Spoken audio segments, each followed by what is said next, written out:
नमस्कार, मैं हूं आपके साथ शिप्रा झा और आप देखना शुरू कर चुके हैं देश का पहला समझाने वाला बुलेटिन खबर तो समझिए। इस प्राइम टाइम बुलेटिन में हम आपको दिन भर की सबसे चर्चित खबरें दिखाते हैं और फिर खबरों को विस्तार से समझाते भी हैं। तो आइए आज की 4 बड़ी खबरों को पहले शॉर्ट में देख लेते हैं और फिर आगे विस्तार से समझेंगे। आज बुलेटिन में सबसे पहले बात समझिए कैसे मोदी ने राहुल की जाति जनगणना का हथियार छीन लिया है। दिल्ली में एक के बाद एक बैठकों के मायने आपको समझाएंगे।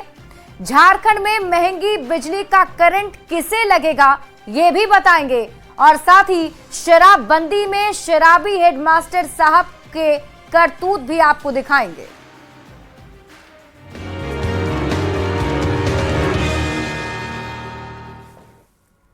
सबसे पहले बात कर लेते हैं, केंद्र सरकार पूरे देश में जातीय गणना कराने वाली है। केंद्रीय कैबिनेट की बैठक में इस अहम फैसले पर मुहर लगा दी गई। पूरे भारत में जो जनगणना कराई जाती है उसी में अब जातियों की भी जनगणना होगी। चुनावी साल में यह मुद्दा काफी अहम माना जा रहा था और अब केंद्र सरकार ने न सिर्फ बिहार बल्कि पूरे देश में जाति जनगणना कराने का फैसला लिया है। आप रिपोर्ट देखिए फिर खबर तो समझिए। नरेंद्र मोदी जिंदाबाद जिंदाबाद जिंदाबाद। ये जश्न मोदी सरकार के उस फैसले को लेकर है जिसने लोगों की बहुत पुरानी मांग को पूरा कर दिया और एक झटके में राहुल गांधी के सबसे बड़े अस्त्र को बेकार कर दिया। आज हर उस देशवासी की इस ख्वाहिश को मेरे प्रधानमंत्री ने पूरा करने का कार्य किया। राहुल गांधी जातीय जनगणना कराने की बात कहकर चुनावी माहौल बना रहे थे। मोदी सरकार ने पूरे देश में जातिगत जनगणना कराने का फैसला कर लिया। बुधवार को हुई मोदी कैबिनेट की बैठक में ये सबसे बड़ा फैसला लिया गया। राजनीति के दबाव में न आए, जातियों की गणना एक सर्वे के स्थान पर मूल जनगणना में ही सम्मिलित होनी चाहिए। जिस ढंग से मोदी ने राहुल गांधी के सबसे बड़े चुनावी हथियार को बेअसर किया, उस पर सियासत तो होनी ही थी। अंततः नरेंद्र मोदी सरकार को राहुल गांधी जी की बात माननी ही पड़ी, क्योंकि राहुल गांधी जी की बात, राहुल गांधी जी की आवाज भारत की आवाज है। एनडीए के नेता इसे मोदी का एक और मास्टर स्ट्रोक बता रहे हैं। जिन्होंने जातीय जनगणना को जनगणना के साथ जोड़ने का काम किया है, बिहार और पूरा देश आज नरेंद्र मोदी जी को विशेष तौर पर बधाई देता है। तो विपक्ष इसकी पहल का क्रेडिट ले रहा है। ये हम लोगों की 30 वर्ष पुरानी मांग रही है और ये हमारे पुरखों की जीत है, समाजवादियों की जीत है, लालू जी की जीत है। बिहार में इसी साल चुनाव होने, जातीय गणना यहाँ सालों से एक अहम मुद्दा रहा है। अब तक विपक्ष सरकार को इसी मुद्दे पर घेरता रहा है, पर केंद्रीय कैबिनेट के इस फैसले ने विरोधियों की बोलती बंद कर दी है। पटना से संवाददाता शैलेंद्र के साथ ब्यूरो रिपोर्ट, न्यूज़ 18। और आइए अब इस खबर को समझ लेते हैं। देखिए, आज ये बड़ा फैसला केंद्रीय कैबिनेट में लिया गया है जिसमें सरकार की तरफ से कहा गया है कि अब देश में जातिगत जनगणना कराई जाएगी। जातिगत जनगणना सरकार कराएगी और जनगणना के साथ ही जातियों की भी गिनती की जाएगी। देश की आबादी को जाति के आधार पर गिनना और उसका विश्लेषण करना ही इसका मकसद है। सवाल है कि अब तक क्या होता था, तो आइए बताते हैं। देखिए, अब तक हर 10 साल बाद हमारे देश में जनगणना होती रही है, लेकिन 2011 के बाद अब तक जनगणना नहीं हुई। 1951 से 2011 तक जनगणना में सिर्फ एससी और एसटी की गिनती होती थी, अन्य जातियों के आंकड़े जारी नहीं होते थे। हालांकि 2011 में ऐसा करने के बारे में कहा गया जरूर था। सवाल है कि क्या कभी देश में जातिगत जनगणना हुई है, तो इसका जवाब है नहीं। 1931 में जातिगत जनगणना हुई थी, 1941 में भी जातिगत जनगणना हुई, लेकिन उसके आंकड़े जारी नहीं किए गए। हालांकि कुछ राज्यों ने जातिगत सर्वे या फिर जातिगत गणना जरूर कराए हैं, जिनमें से बिहार, तेलंगाना और कर्नाटक ऐसे राज्य हैं जहां जातीय गणना हुई लेकिन आंकड़े जारी नहीं किए गए। अब सवाल है कि जातिगत जनगणना क्यों होने जा रही है। तो आइए अब इसको समझते हैं। दरअसल कई राज्यों में ये मांग उठ रही थी और राहुल गांधी सहित विपक्ष के कई दलों ने इसे एक चुनावी मुद्दा बना लिया था। जातिगत जनगणना की मांग के पीछे तर्क दिया जाता है कि इससे जातियों की सही संख्या का पता चलेगा और आंकड़े के आधार पर नीतियां बनाई जाएंगी, जिससे जो वर्ग पीछे छूट गया है उसका विकास हो सकेगा। और जातीय जनगणना के पीछे सरकार क्या कह रही है और क्यों आजादी के इतने दिनों बाद तक जातीय जनगणना नहीं हो सकी, उसको भी बताएंगे। लेकिन पहले जातीय जनगणना पर राहुल गांधी का बयान सुनना जरूरी है। तो आइए राहुल गांधी ने क्या कहा है वो भी समझते हैं। और कांग्रेस सांसद और लोकसभा में नेता प्रतिपक्ष राहुल गांधी ने केंद्र सरकार के जातीय जनगणना के फैसले को कांग्रेस के कैंपेन का परिणाम बताया है। हमने कहा था कि कास्ट सेंसस को हम करवा के छोड़ेंगे और हमने ये भी कहा था कि 50% की जो कैप है, जो आर्टिफिशियल दीवार लगा रखी है, उसको भी हम तोड़ के हटाएंगे। पता नहीं क्या हुआ, सडनली 11 साल बाद कास्ट सेंसस का अनाउंसमेंट किया। हम इसको सपोर्ट करते हैं, पूरी तरह सपोर्ट करते हैं, मगर हम टाइमलाइन चाहते हैं। हम जानना चाहते हैं ये कब तक होगा। तो सुना आपने, राहुल गांधी ने इस फैसले का स्वागत किया, लेकिन साथ ही साथ टाइमलाइन की भी मांग कर दी। अब देखिए, राहुल गांधी जो भी कहें, बीजेपी का आरोप है कि कांग्रेस की सरकारों ने जाति जनगणना का विरोध किया। आजादी के बाद की सभी जनगणनाओं में जातियों की गणना नहीं हुई। बीजेपी का यह भी आरोप है कि 2010 में मनमोहन सिंह ने आश्वासन दिया था, कैबिनेट में विचार करने का आश्वासन भी दिया गया था और तब मंत्रिमंडल समूह का गठन किया गया। ज्यादातर दल जातीय जनगणना के पक्ष में थे। कांग्रेस सरकार ने जातीय जनगणना की बजाय सर्वे कराया, लेकिन कांग्रेस ने जातीय जनगणना नहीं कराया। ये आरोप बीजेपी की तरफ से लगाए जा रहे हैं। राजनीतिक लाभ के लिए इस मुद्दे का उपयोग किया गया है। बीजेपी का यह आरोप कांग्रेस पर है। अब सवाल है कि जातीय जनगणना क्यों जरूरी हो गया। अब आप इसे समझिए। देखिए, जातिगत जनगणना केंद्रीय सूची में है, फिर भी कुछ राज्यों ने जातियों की गणना कराई। कुछ जगह ठीक सर्वे हुआ, लेकिन कुछ जगहों पर गैर पारदर्शी तरीके से सर्वे किया गया। आरोप है कि कुछ राज्यों का सर्वे ठीक, लेकिन कुछ केवल राजनीतिक लाभ के लिए कराए गए। इस प्रकार के सर्वे से समाज में भ्रांति फैली है। सामाजिक ताना बाना राजनीति के दबाव में न आए और देश सामाजिक आर्थिक दृष्टि से देश मजबूत हो, इसके लिए जातीय जनगणना कराया जाना जरूरी हो गया था और इसीलिए बड़ा फैसला आज केंद्रीय कैबिनेट में लिया गया है। बढ़ते हैं आगे और बात अगली खबर की। एक तो पहले ही भारतीय सेना को ग्रीन सिग्नल मिल चुका है और अब दूसरी ओर दिल्ली में लगातार बैठक पर बैठक हो रही है और आतंकवाद को मुंहतोड़ जवाब देने की युद्ध स्तर पर रणनीति बन रही है। यानी घड़ी का कांटा जैसे जैसे आगे बढ़ रहा है, पाकिस्तान में घबराहट जोर पकड़ती जा रही है। आप ये रिपोर्ट देखिए, फिर खबर तो समझिए।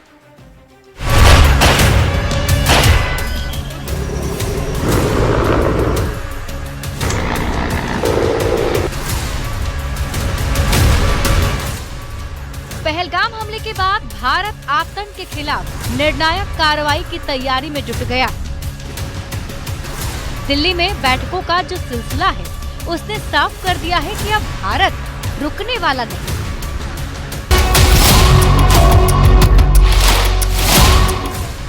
दिल्ली इस वक्त देश की सबसे संवेदनशील बैठकों की जगह बन चुकी है। हर घंटे, हर बैठक से ये मैसेज बाहर आ रहा है कि भारत अब चुप नहीं बैठेगा।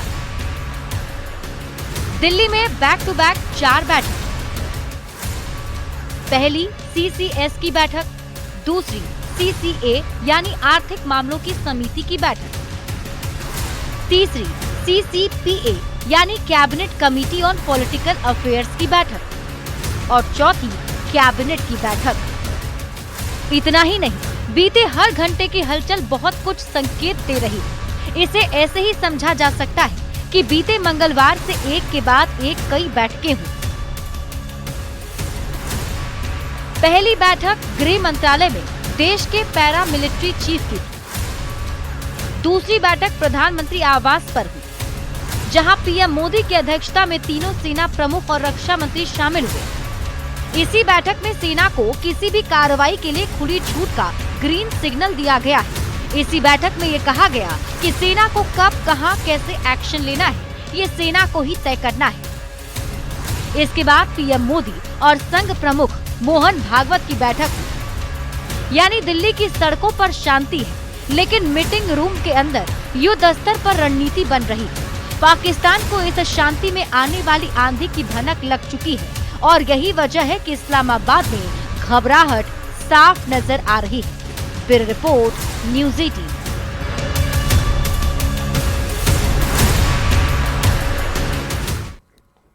और आइए अब इस खबर के मायने को समझते हैं।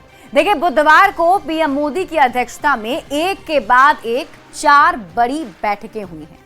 आज 4 बड़ी बैठक में सबसे पहले सीसीएस की बैठक हुई, फिर सीसीपीए की बैठक हुई और उसके बाद सीसीए की बैठक और उसके बाद कैबिनेट की मीटिंग हुई है।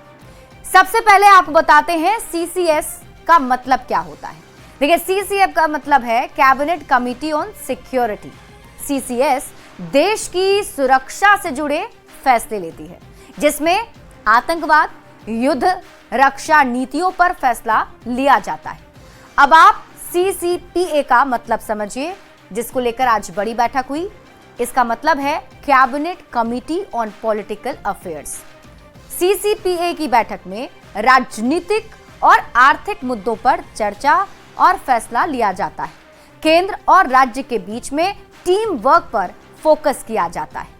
इसके बाद सीसीईए का मतलब समझिए। देखिए, सीसीईए की जो आज बैठक हुई उसमें उसका मतलब है कमिटी ऑन इकोनॉमिक अफेयर्स। इसके साथ ही सीसीईए की बैठक में देश के आर्थिक मुद्दों पर फैसला होता है, जिसमें आर्थिक सुधार, वित्तीय नीतियों पर चर्चा, इस पर फैसला लिया जाता है। और सबसे बड़े फैसलों के लिए कैबिनेट मीटिंग होती है, जो चौथी बड़ी बैठक आज हुई, जिसमें नया कानून, नीतियों को लागू करने पर यही फैसला होता है। तो बैक टू बैक बैठकों के मायने समझिए। पहलगाम हमला के बाद सरकार एक्शन में है। अमन के दुश्मनों को जवाब देने की रणनीति बनाई जा रही है। यहां तक कि पीएम मोदी अपना सऊदी दौरा बीच में ही छोड़कर लौट आए हैं। प्रधानमंत्री और रक्षा मंत्री के बीच तब से लेकर अब तक कई बार बातचीत हुई है। यानी सरकार पहले से भी कड़ा जवाब देने की तैयारी में है। पीएम ने तीनों सेनाओं को एक्शन की पूरी छूट दी है और पीएम ने साफ साफ कहा है कि सेना समय और टारगेट तय करे, आतंकवाद का पूरी तरह से सफाया करेंगे। तो आज की ये 4 बड़ी बैठक भी इसी सिलसिले में थी, जो काफी महत्वपूर्ण रही। बढ़ते हैं आगे और बात अगली खबर की। झारखंड राज्य बिजली नियामक आयोग ने लोगों को बिजली की बढ़ी दर का झटका धीरे से दिया है। शहरी इलाके में जहां प्रति यूनिट 20 पैसे की बढ़ोतरी की गई है, तो वहीं ग्रामीण इलाकों में प्रति यूनिट 40 पैसे की बढ़ोतरी की गई। हालांकि कृषि क्षेत्र के लिए राहत भरी खबर भी है। बढ़ी दर का करंट लोगों को कल यानी कि 1 मई से लगने वाला है। सबसे पहले आप ये रिपोर्ट देखिए, फिर खबर तो समझिए।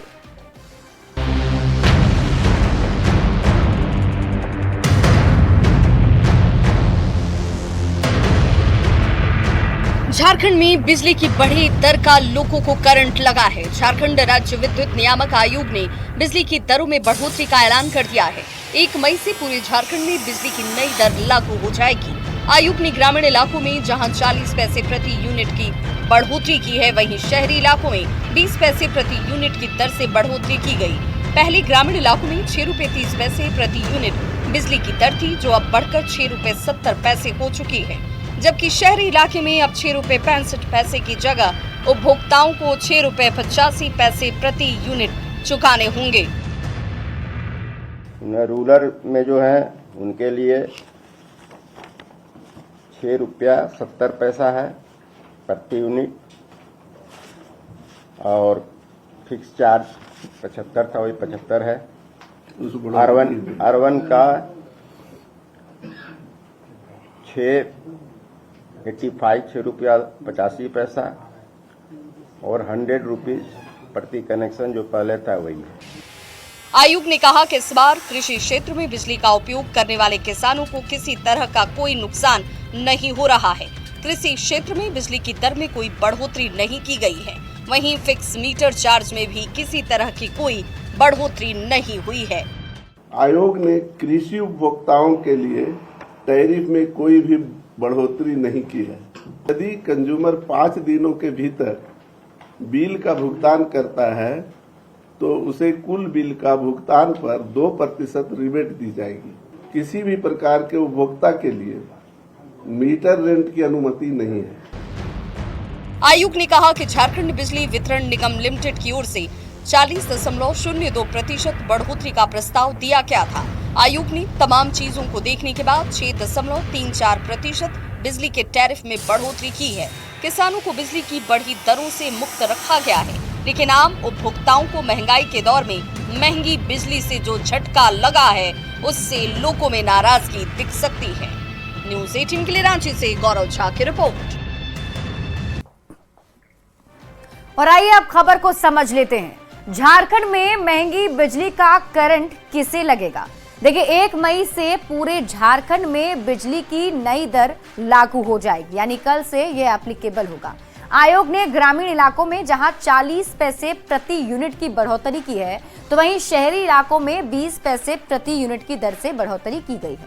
पहले ग्रामीण इलाके में 6 रुपए 30 पैसे प्रति यूनिट बिजली की दर थी, जो अब बढ़कर 6 रुपए 70 पैसे हो गई है। वहीं शहरी इलाके में अब 6 रुपए 65 पैसे की जगह उपभोक्ताओं को 6 रुपए 85 पैसे प्रति यूनिट चुकाने होंगे।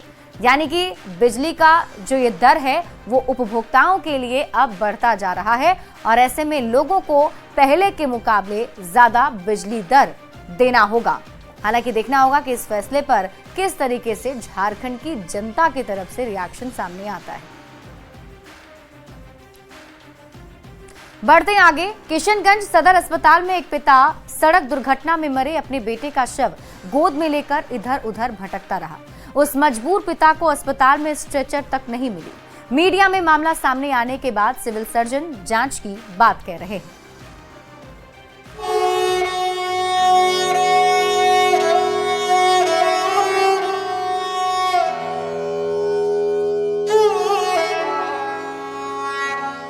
गोद में कलेजे के टुकड़े का शव लेकर दर दर भटकता ये वो मजबूर बाप है जिसे अस्पताल से स्ट्रेचर नहीं मिला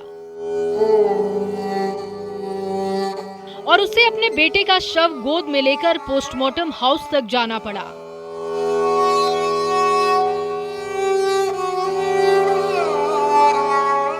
झकझोरने वाली ये तस्वीर किशनगंज सदर अस्पताल की है। किशनगंज के डीएम और सीएमओ देखिए कैसे स्ट्रेचर न मिलने पर एक बाप अपने बेटे के शव को गोद में लेकर पोस्टमार्टम हाउस तक पहुंचता है। अब चलिए आपको पूरा मामला बता देते हैं।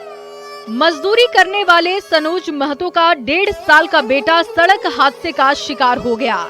सनोज कार चालक के साथ घायल बेटे को लेकर एमजीएम मेडिकल कॉलेज पहुंचा, लेकिन डॉक्टर्स ने बच्चे को मृत घोषित कर दिया। इसके बाद बच्चे के शव को पोस्टमार्टम के लिए सदर अस्पताल लाया गया, लेकिन सदर अस्पताल में पोस्टमार्टम हाउस तक शव को ले जाने के लिए स्ट्रेचर तक नहीं दिया गया। मजबूरन सनोज को बेटे का शव गोद में लेकर पोस्टमार्टम हाउस तक पहुंचना पड़ा। मीडिया में मामला सामने आने के बाद सिविल सर्जन जांच की बात कह रहे हैं। हम इस पर ध्यान रखते हैं और व्यवस्था करते हैं, सुनिश्चित करते हैं कि फिर से ऐसी कभी पुनरावृत्ति फिर भविष्य में न हो।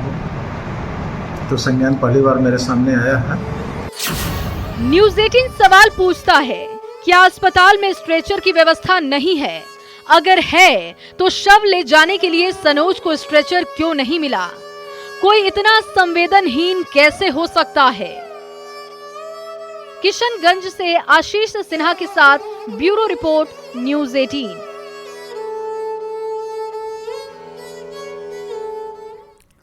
और इसी के साथ इस बुलेटिन में अभी के लिए बस इतना ही। आगे देख लेते हैं हेड